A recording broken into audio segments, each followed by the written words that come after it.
What if you knew that one wrong pivot could tear a 35mm ligament in your knee that would prevent you from playing for almost a full year? Would you give up and leave the sport that you love? Or would you push yourself harder than ever in order to return to play?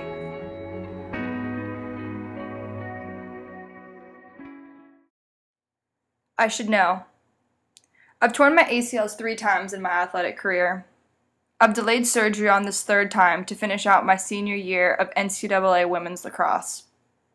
Tearing my ACLs 3 times, it's something I've let define me as an athlete. At this stage, I've realized 2 important things. The ACL is an equalizing injury that can halt or end a career, and athletes who go through the recovery process quickly find a special bond. These 2 things together break down the social barriers in athletics of sport, gender, and skill level.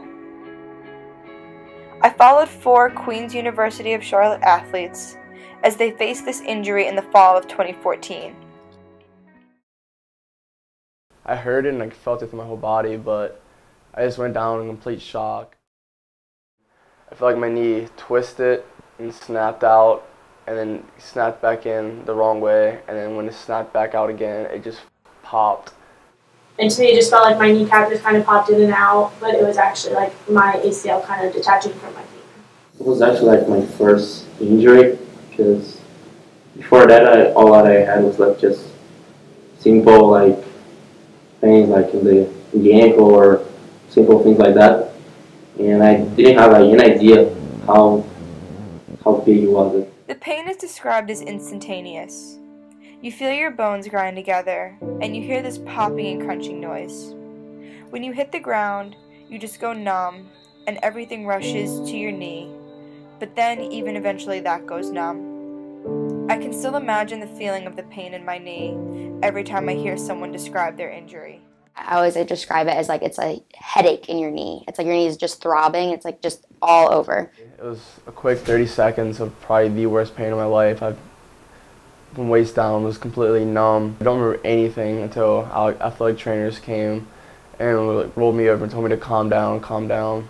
It's a different noise when you tear everything, and I knew as soon as I heard the noise and felt it and went down that I had done something, and most likely it was ACL.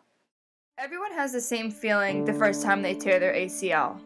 They're scared, unsure, frustrated, and don't know what lies before them for the next 9 months.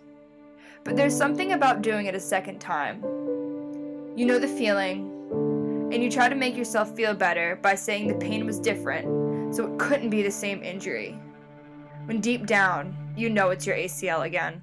And I actually didn't think I tore it that time. I definitely heard a snap, but the pain was so different. Like, I was not, crying the first one. It was like I screamed. It was so horrible. At the moment, like, the pain was different. It wasn't like the pain for like the other times. I was expecting that it would be just a meniscus or something. There's no way like I did this. It's impossible. Like I'm fine. Like I don't get hurt. Like I'm playing through it. No one is ever ready for what the doctor has to say. You go expecting the worst, but you still aren't fully ready to hear the doctor say the words that your ACL is torn. He literally picked my knee up and shook it 2 times, and his eyes got big. And he looked at me and goes, "You won't be playing this season." Kind of like my season was over as a freshman. That everything was done. I felt like I let down so many people, my family down, my coaches, my teammates, the school. For those going through the injury again, a different wave of emotions come over you. Some people are just as upset as they were for the first tear, and others are more resigned to it. I think that I knew it was the ACL again, so it was really hard. Like, I couldn't stop crying anymore. Tearing my second ACL my senior year of high school was much more emotional than my first. I had signed to come play lacrosse at Queen's University, and I thought my coach wouldn't want me anymore. It seemed as though everything I worked so hard for was gone. I was really upset, and then I was almost resigned to it, to being injured again. I was resigned to my 3rd tear as well.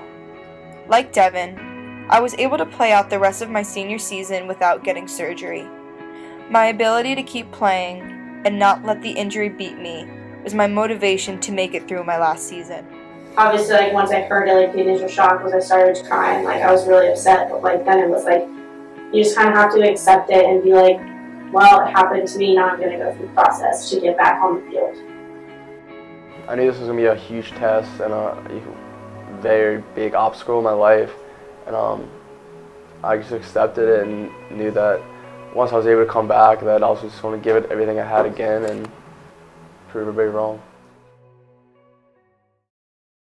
Like, wow, I actually did this in my body. I physically, like, hurt myself this bad. I consider myself as an independent person, and the first month, like, you need help for basically everything. There you go. That felt so nasty. But it's so cool watching all of that go back into the blood bag.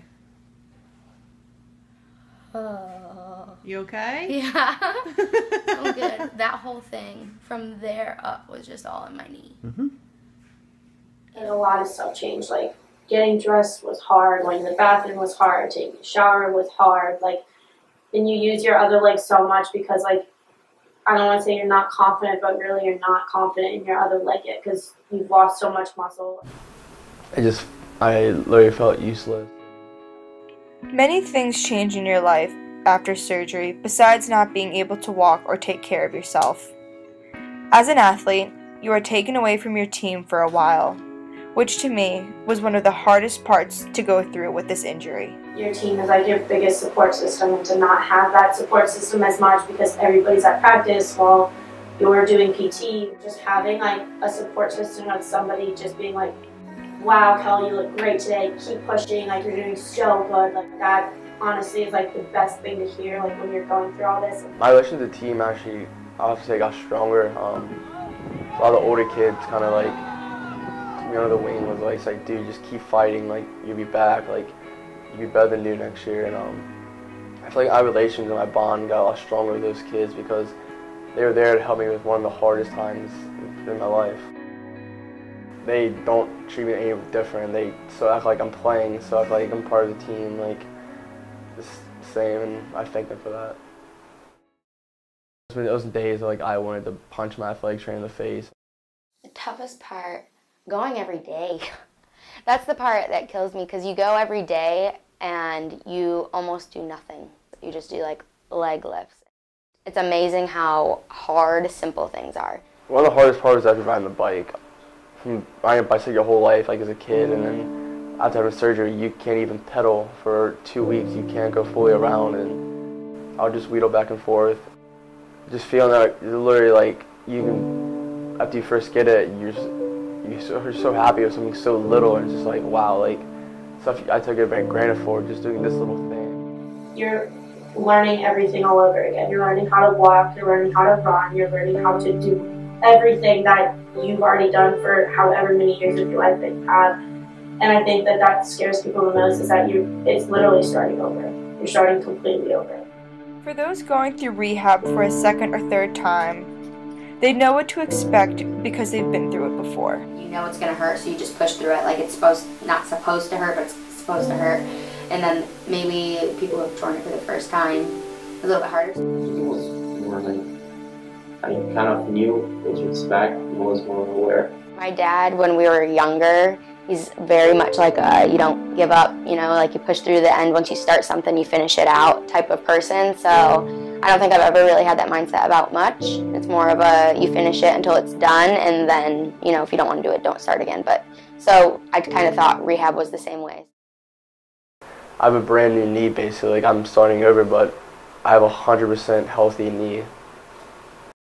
Tearing an ACL.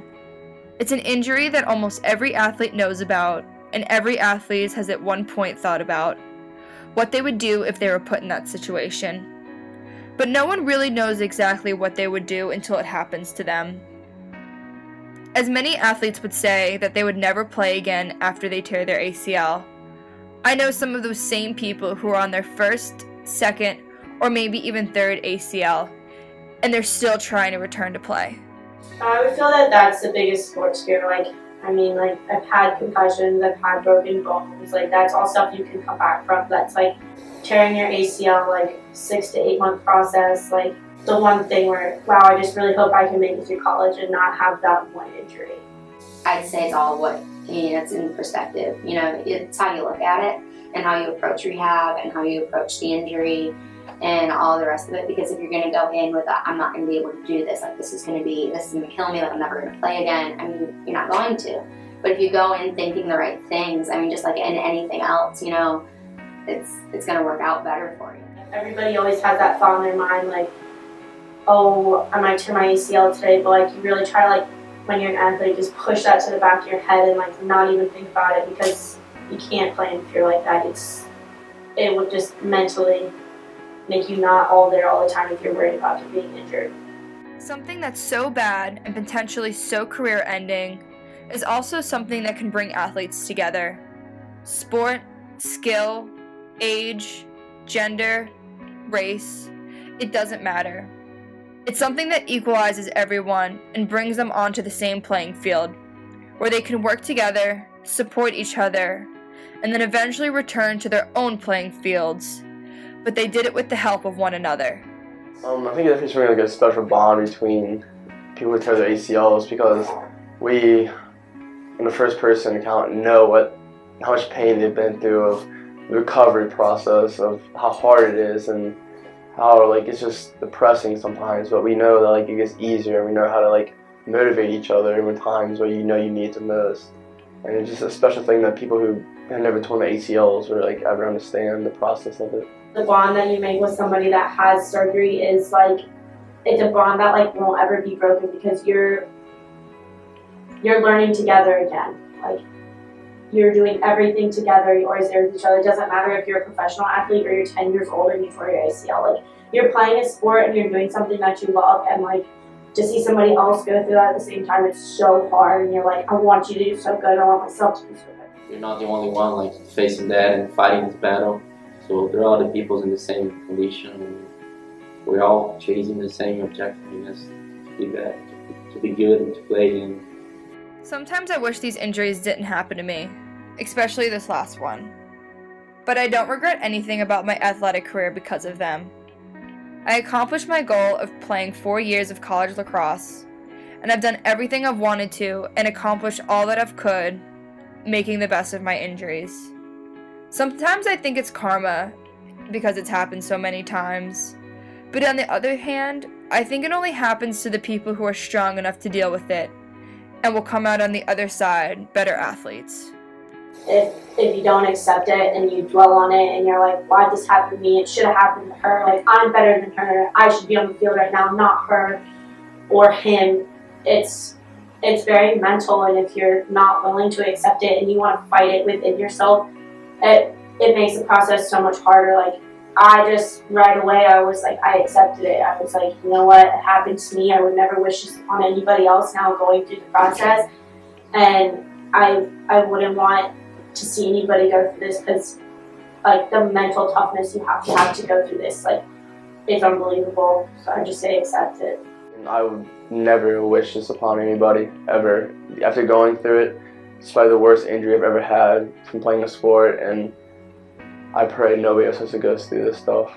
It's just a freak thing that happens, and that happens to some people, and maybe it's a good reason why it happened to you. It makes you realize a lot of things. If I go against you, you go against me. If one of us gets hurt, we get hurt. But like, I don't want to be treated differently because I went through this. I feel like I always want to play, and like always had my parents and all my family like supporting me, and that's what keeps me going.